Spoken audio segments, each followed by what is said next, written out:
To connect Bluetooth headphones into your Samsung Galaxy A57, first of all, on your device you have to enter for the pairing mode. So on the earbuds or the headphones, it looks almost the same. You have to just find a pairing button on your device and basically click and hold it until the indicator on your device starts blinking, or for example when your device starts making a beeping sound. For me, I have to wait until my indicator starts blinking white. And now what I can do, I have to go into the settings and go to the connections. I have to make sure that I'm not using airplane mode and then turn on the Bluetooth. Now wait a little bit, then open the Bluetooth. As you can see, it just keeps scanning for nearby devices. And after a few seconds, we can find our device. It appears over here.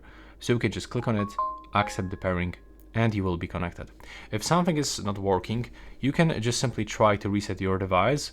And in most cases, you have to also click and hold the pairing button until the behavior of your LED light change.